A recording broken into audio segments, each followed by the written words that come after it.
Historically, when the Fed raises interest rates, the high yield market, the convertible market, and the equity markets tend to outperform. Why? During periods of rising interest rates, the US economy tends to be doing better, employment is improving, housing is good, companies are spending money, and there tends to be earnings upside revisions.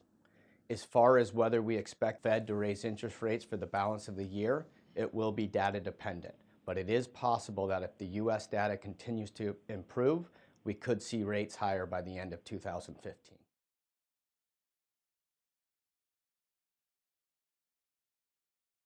As a reminder, the most important part of portfolio performance is going to be driven by company stock selections.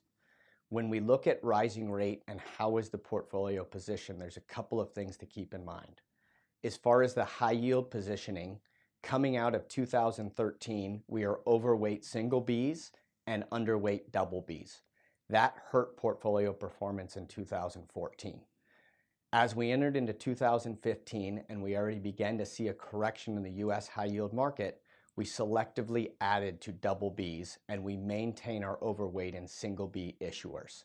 So the portfolio is not only positioned to perform in uncertain rate environment, but also in a rising rate environment.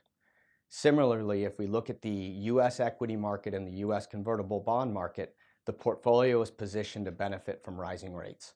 Once again, stock selection and company selection will be the most important driver of performance, and the companies that are in the portfolio today are positioned to perform regardless of the market environment.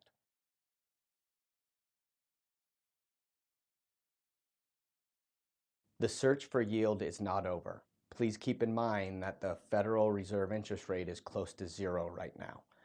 In order for people to move out of high-yielding securities into deposits, we would need to see significantly higher rates.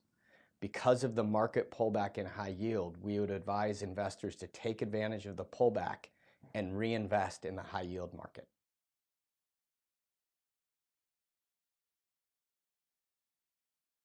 Recently, we've seen a pickup in the volatility of the markets. This volatility has largely been driven by uncertainties. If we look at the income and growth portfolio, it is a portfolio that is designed to participate and protect.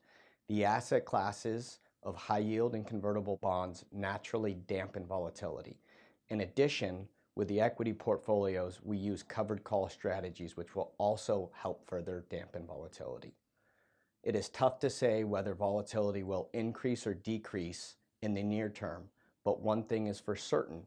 The most important driver of portfolio returns, once again, is going to be individual stock selection. And most recently, earnings have been very good, and the underlying equity performance of those companies that have exceeded earnings expectations has naturally reduced volatility and been beneficial to the portfolio.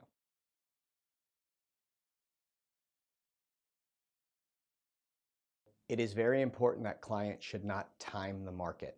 They would be wise to take advantage of any pullbacks caused by uncertainty in the market. If we look at the income and growth portfolio, it is a portfolio that is already designed to participate and protect. The goal is to capture upside of the underlying equity market while dampening volatility.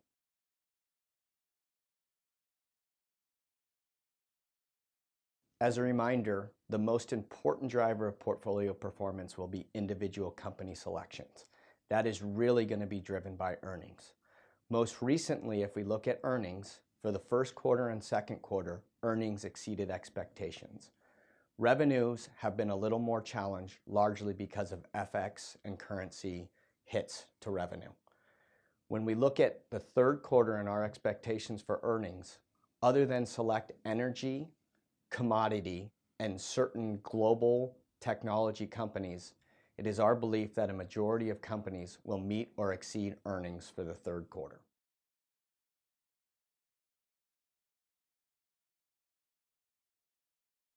Allianz Global Investors. Understand, act.